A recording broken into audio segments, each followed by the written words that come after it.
49장 야곱이 12아들을 축복하다. 야곱이 아들들을 불러 말했다. 내게로 모여라. 장차 너희에게 일어날 일을 일러주겠다.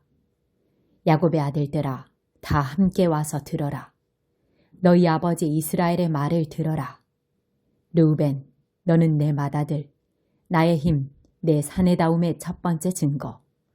너는 영예도 절정이고 힘도 절정이다만 엎질러진 물과 같아서 더 이상 정상에 있지 못할 것이다. 네가 아버지의 침상에 올라가 아버지의 잠자리를 더럽혔기 때문이다. 시므온과 레위는 한 통속, 걸핏하면 합세하여 싸움을 건다. 나는 그들이 꾸미는 복수극에 끼지 않고 그들이 모의하는 격한 싸움에 끼어들지 않을 것이다. 그들은 홧김에 사람들을 죽이고 내키는 대로 소들을 베어버린다. 곱비 풀린 그들의 노여움, 무분별한 그들의 분노에 화가 임할 것이다. 나는 그들을 쓰레기와 함께 내던지고 갈기갈기 찢겨진 색종이 조각처럼 이스라엘 전역에 흩뿌릴 것이다. 너 유다야, 내 형제들이 너를 찬양할 것이다.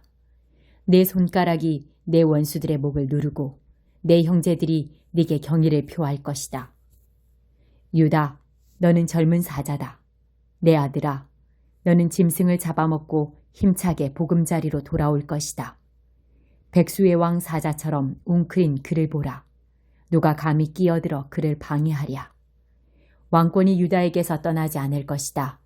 최후의 통치자가 오고 민족들이 그에게 복종할 때까지 유다는 지휘봉을 놓지 않을 것이다. 그는 자기 나귀를 포도나무에 단단히 매고 순종 나귀 새끼를 튼튼한 가지에 맬 것이다. 그는 자기 옷을 포도주에 빨고 자기 겉옷을 붉은 포도즙에 빨 것이다. 그의 두 눈은 포도주보다 검고 그의 이는 우유보다 힐 것이다.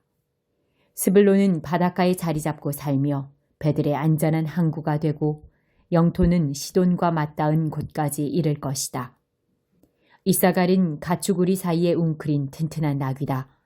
그는 그곳이 얼마나 아름다운 곳인지 그 땅이 얼마나 좋은 곳인지를 알고서 자신의 자유를 포기하고 종처럼 일하게 되었다. 단은 자기 백성을 위해 정의의 문제를 다룰 것이다. 그는 이스라엘 지파들 사이에서 자기 몫을 톡톡히 할 것이다. 단은 풀밭 속의 작은 뱀, 길가에 숨은 치명적인 뱀이다. 말의 발 뒤꿈치를 물어 그 위에 탄 거대한 사람을 떨어뜨린다. 하나님, 제가 주의 구원을 바라고 기다립니다. 갓은 악당들의 공격을 받겠지만 그들을 직접 쓰러뜨릴 것이다. 아셀은 양식이 풍부한 사람으로 알려져 왕들에게 달콤하고 감미로운 것들을 올릴 것이다. 납달리는 자유롭게 뛰노는 사슴이니 사랑스러운 새끼 사슴들을 낳는다. 요셉은 야생 나귀, 샘 곁에 야생 나귀, 언덕 위에 씩씩한 나귀다. 사수들이 아기를 품고 화살촉에 징호를 묻혀 쏘았지만 요셉은 빗발치는 화살 속에서도 흔들림 없이 활을 굳게 쥐고 팔을 유연하게 놀렸으니 이는 야곱의 전사이시며 이스라엘의 목자요 바위이신 분께서 뒤에서 보호해 주셨기 때문이다. 내 아버지의 하나님, 그분께서 너를 도와주시기를. 강하신 하나님, 그분께서 네게 복을 주시고 하늘에서 내리는 복과 땅에서 솟구치는 복, 젖을 먹이는 복과 잉태하는 복을 주시기를. 내 아버지의 복이 예로부터 이어져 온 산들의 복보다 크고 영원한 언덕들의 복보다 풍성하기를. 그 복이 요셉의 머리에 형제들 가운데서 거룩하게 구별된 사람의 이마에 머물기를. 베냐민은 굶주린 늑대다. 아침에는 자신이 잡은 짐승을 개걸스럽게 먹고 저녁에는 남은 것을 나눈다. 이들은 모두 이스라엘의 12지파다. 이것은 그들의 아버지가 아들들에게 축복하며 한 말, 특별히 아들 한 사람 한 사람에게 해준 고별 축복기도다. 야곱이 아들들에게 지시했다. 이제 나는 조상 곁으로 간다. 나를 햇사람 에브론의 밭에 있는 동굴에 내 조상과 함께 묻어다오. 그 동굴은 가나안 땅 마므레 앞 막벨라 밭에 있다. 그 밭은 아브라함이 묘지로 쓰려고 햇사람 에브론에게서 사두신 것이다. 아브라함과 그분의 아내 사라가 그곳에 묻혀 있고 이삭과 그분의 아내 리브가도 그곳에 묻혀 있다. 나도 레아를 그곳에 묻었다. 그 밭과 동굴은 햇사람에게서 산 것이다. 야곱은 아들들에게 지시하고 나서 발을 침상 위로 올려 마지막 숨을 거두고 조상 곁으로 돌아갔다. 2장 예수의 탄생. 그 무렵 아우구스투스 황제가 명령을 내려 제국 전역에 인구조사를 실시하도록 했다. 이것은 구레뇨가 시리아 총독일 때 실시한 첫 인구조사였다.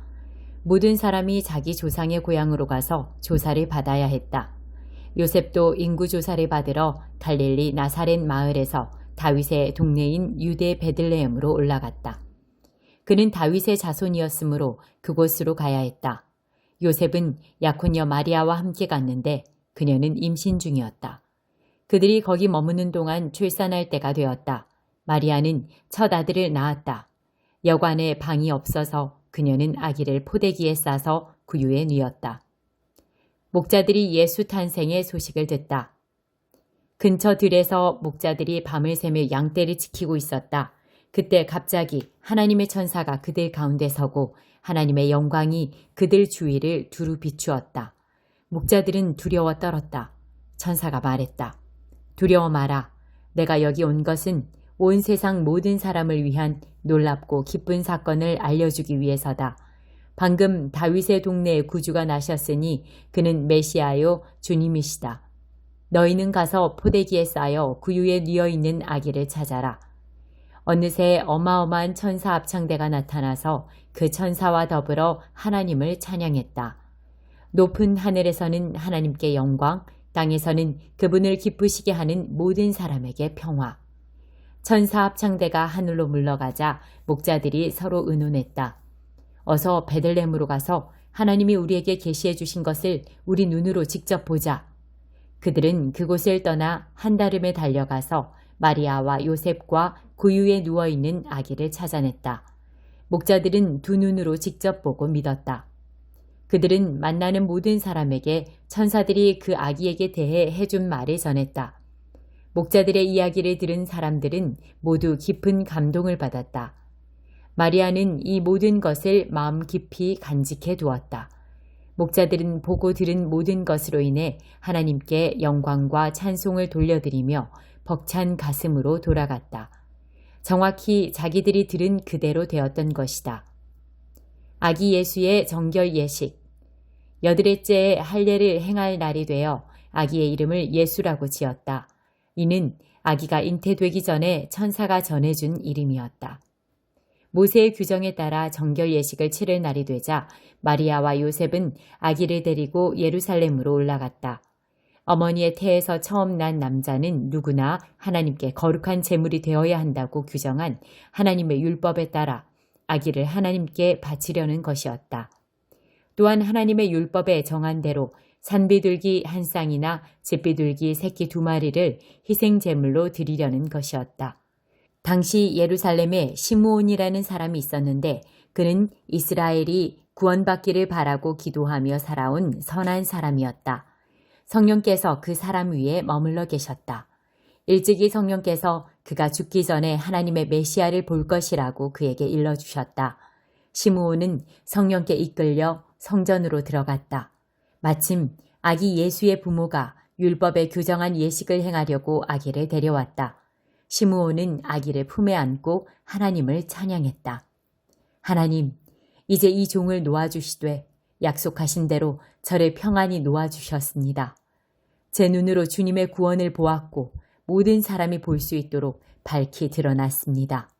이는 이방 나라들의 하나님을 계시하는 빛이요 주님의 백성 이스라엘에게는 영광입니다. 예수의 부모는 이 말에 놀라서 아무 말도 하지 못했다. 시므온이 그들을 축복하면서 어머니 마리아에게 말했다. 이 아기는 이스라엘 가운데 많은 사람들의 실패와 회복의 표이자 오해와 반대를 받을 인물, 당신의 마음을 칼로 찌를 고통입니다. 그러나 그 거부는 오히려 그들의 가면을 벗겨내어 마침내 하나님께서 그들의 실체를 드러내실 것입니다. 아셀지파 바누엘의 딸인 예언자 안나도 거기에 있었다. 안나는 나이가 아주 많았다. 그녀는 결혼하고 7년 만에 혼자 된 이후로 84살이 되도록 과부로 살았다. 안나는 성전 경내를 떠나지 않고 금식하고 기도하며 밤낮으로 하나님께 예배를 드렸다. 시므온이 기도하고 있는 바로 그때 안나가 나타나 하나님께 찬송을 드리면서 예루살렘의 해방을 간절히 기다리는 모든 사람에게 이 아기에 대해 이야기해 주었다. 마리아와 요셉은 하나님의 율법에 규정된 일을 다 마치고 갈릴리에 있는 자기 동네 나사렛으로 돌아왔다. 거기서 아이는 튼튼하고 지혜롭게 자랐다. 하나님의 은혜가 그 아이 위에 머물러 있었다. 성전에서 아이 예수를 찾다. 해마다 6월절이 되면 예수의 부모는 예루살렘으로 순례길을 떠났다. 예수가 12살 되던 해에 그들은 늘 하던 대로 6월절을 지키러 올라갔다. 절기가 끝나 집으로 돌아갈 때 아이 예수는 예루살렘에 남아 있었지만 부모는 그 사실을 몰랐다. 그들은 순례자의 무리 어딘가에 아이가 있겠거니 생각하고 꼬박 하룻길을 가서야 친척과 이웃 가운데서 아이 예수를 찾기 시작했다. 하지만 아이가 보이지 않자 그들은 아이를 찾으려고 예루살렘으로 되돌아갔다. 이튿날 예수의 부모는 성전에서 아이를 찾았다. 아이는 선생들 틈에 앉아서 그들이 하는 말을 듣기도 하고 질문하기도 했다. 선생들은 아이의 예리한 답변에 감탄하며 다들 아이에게 사로잡혀 있었다. 그러나 부모는 감탄하지 않았다. 그들은 화가 나서 마음이 상해 있었다. 어머니가 말했다. 얘야, 왜 이렇게 했느냐? 네 아버지와 내가 너를 찾느라 정신이 없었다. 아이가 말했다. 왜 저를 찾으셨습니까? 제가 여기 있으면서 제 아버지의 일을 해야 할 줄을 모르셨습니까? 그러나 부모는 아이가 무슨 말을 하는지 깨닫지 못했다. 아이는 부모와 함께 나사렛으로 돌아와 부모에게 순종하며 살았다. 아이의 어머니는 이 일을 마음 깊이 간직해 두었다. 예수는 하나님과 사람들의 축복을 받으며 몸과 마음이 자라며 장성해 갔다. 15장 대만 사람 엘리바스가 다시 말했다. 자네가 정말 지혜로운 사람이라면 그렇게 수다쟁이처럼 헛된 말만 늘어놓겠는가? 한창 진지한 주장을 펼치는데 헛소리나 늘어놓고 쓸데없는 말을 짓거리겠는가? 자네 꼴 좀 보게. 자네는 종교를 하찮게 여기고 영적 대화를 공허한 험담으로 바꿔놓고 있네. 자네가 그렇게 말하는 이유는 바로 죄 때문이네. 자네는 사기꾼이 되기로 작정했군. 자네의 말로 스스로 유죄임이 드러났지 않았는가? 내가 한 말 때문이 아니야. 자네 스스로 자네를 정죄했어. 이런 일을 당한 사람이 자네가 처음인가? 자네가 저 산들만큼이나 오래 살기로 했나? 하나님이 이 모든 일을 계획하실 때 엿듣기라도 했나? 자네 혼자만 똑똑한 줄 아나? 우리는 모르고 자네만 아는 게 무엇인가? 우리에게 없는 식견을 자네가 갖추고 있는가? 백발의 노인들이 우리를 지지한다네. 자네보다 훨씬 오랫동안 세상을 경험한 분들이지. 온화하고 부드럽게 들려주시는 하나님의 약속이 자네에게는 충분치 않은가? 제 감정에 휘둘려 비난을 일삼고 분통을 터뜨리고 온 힘을 다해 하나님께 대항하며 말도 안 되는 소리를 토해내다니 도대체 어찌된 일인가? 한낱 인간이 하나님 앞에서 결백할 수 있는가? 여인에게서 태어난 자가 온전할 수 있을 것 같은가? 하나님은 그분의 거룩한 천사들도 신뢰하지 않으시고 하늘의 흠까지 잡아내시는데 악을 물마시듯 하는 냄새나고 더러운 우리 인간들이야 오죽하겠는가? 자네에게 할 말이 있으니 좀 들어보게. 내 생각을 말해주겠네. 이것은 내가 지혜로운 사람들에게서 배운 것이고 지혜로운 사람들은 그것을 조상들에게서 배워 후대에게 충실히 전수했지. 그 조상들이 살던 먼 옛날 그들은 이 땅을 독차지했네. 하나님의 법규를 따르지 않고 제멋대로 사는 자들이 기대할 수 있는 것은 괴로움뿐이고 오래 살수록 사정은 더 나빠진다네. 작은 소리에도 겁에 질리고 원하는 것을 가졌다고 생각하는 순간 재앙이 닥친다네. 그들은 삶이 점점 더 나아질 거라는 희망을 포기하게 되지. 그들의 이름은 늘 상황이 가장 안 좋게 풀리는 사람들 명단에 들어있다네. 다음 긴 일을 어떻게 때울지 모른 채 여기저기 헤매고 다니니 그들에게는 하루하루가 심판의 날이라네. 그들은 끝없는 공포 속에 살며 끊임없이 궁지에 몰리지. 하나님께 주먹을 휘두르고 전능하신 하나님께 정면으로 대들며 사사건건 따지고 들다가 늘 수세에 몰리기 때문이라네. 설령 그들이 건강의 화신인 것처럼 말쑥하고 튼튼하고 혈기왕성해 보여도 결국에는 유령 도시에 살면서 개도 거들떠보지 않을 헛강과 삐걱대는 오두막에서 묵을 신세라네. 출세 한번 못 해보고 변변한 존재도 되어보지 못하지. 그러다 죽어 그들이 죽음을 모면할 거라고? 어림없는 소리. 그들은 하나님의 입김 한 번에 쓰러져 말라 비틀어질 잡초라네. 여기에 교훈이 있네. 거짓에 투자하는 자는 거짓을 이자로 받고 만기인 전에 투자한 것을 다 회수한단 말일세. 대단한 투자 아닌가? 그들은 익기도 전에 설이 맞아 떨어진 과일, 활짝 꽃 피우기도 전에 잘린 꽃봉오리처럼 될 것세. 하나님을 두려워하지 않는 자들은 열매를 만들지 못하는 척박한 땅과 같네. 뇌물 위에 세운 인생은 연기처럼 사라져버리지. 그들은 죄와 동침하여 악을 낳으니 그들의 삶은 속임수를 생산하는 자궁이라네. 3장. 그러나 친구 여러분, 지금 나는 여러분이 영에 속하지 않은 사람처럼 사람과 하나님께 행하는 것에 몹시 실망하고 있습니다. 여러분은 그리스도와 관련해서 젖 먹는 것 외에는 아무것도 할 수 없는 어린아이처럼 굴고 있습니다. 여러분이 더 나은 것을 소화하지 못하는 것처럼 보이니 이제 나는 어린아이를 대하듯 여러분을 양육할 작정입니다. 여러분의 기분을 좋게 하거나 여러분을 돋보이게 해주는 것에만 손을 뻗는다면 모든 것이 자기 마음대로 될 때에만 만족하는 젖먹이와 여러분이 다를 것이 뭐가 있겠습니까? 여러분 가운데 어떤 사람은 나는 바울 편이다 말하고 또 어떤 사람은 나는 아볼로를 지지한다고 말하다니 여러분은 어린아이처럼 구는 것이 아닌가요? 여러분은 도대체 바울이 누구라고 생각합니까? 여러분은 아볼로가 누구라고 생각합니까? 우리 두 사람은 모두 종에 불과합니다. 여러분을 섬겨 우리 주인이신 하나님께 여러분의 삶을 맡기는 법을 배우게 한 종일 따름입니다. 우리 두 사람은 주님께서 맡겨주신 종의 임무를 수행했을 뿐입니다. 나는 씨를 심었고 아볼로는 물을 주었습니다. 그러나 하나님께서 여러분을 자라게 하셨습니다. 이 과정에서 가장 중요한 이는 심는 자나 물을 주는 자가 아니라 자라게 하시는 하나님이십니다. 심는 일과 물을 주는 일은 종들이 약간의 급료를 받고 하는 허드렛 일에 불과합니다. 그 일을 가치 있게 해주시는 이는 우리가 섬기는 하나님이십니다. 여러분은 하나님의 밭이며 우리는 그 밭에서 일하는 일꾼입니다. 달리 말하면 여러분은 하나님의 집입니다. 나는 하나님께서 내게 주신 훌륭한 건축가의 재능을 사용해 설계도를 작성했고 아볼로는 벽을 쌓아 올리고 있습니다. 그러니 일을 맡은 목수가 그 기초 위에다 각자 신중하게 집을 짓게 하십시오. 기억하십시오. 이미 놓인 기초는 하나뿐입니다. 그 기초는 다름 아닌 예수 그리스도이십니다. 여러분은 각별히 신경 써서 건축 재료를 고르십시오. 그러다 보면 마침내 준공검사를 받을 날이 올 것입니다. 여러분이 값싸거나 부실한 재료를 쓴다면 다 드러나고 말 것입니다. 준공검사는 철저하고 엄격하게 이루어질 것입니다. 어느 것 하나 대충 넘어가는 일이 없을 것입니다. 여러분이 지은 것이 검사를 통과하면 잘된 일입니다. 그러나 검사에 통과하지 못하면 여러분이 지은 것을 뜯어내고 다시 시작해야 할 것입니다. 여러분은 뜯기지 않고 살아남겠지만 간신히 살아남을 것입니다. 여러분이 하나님의 성전이고 하나님께서 친히 여러분 안에 계시다는 것을 여러분은 알지 못합니까?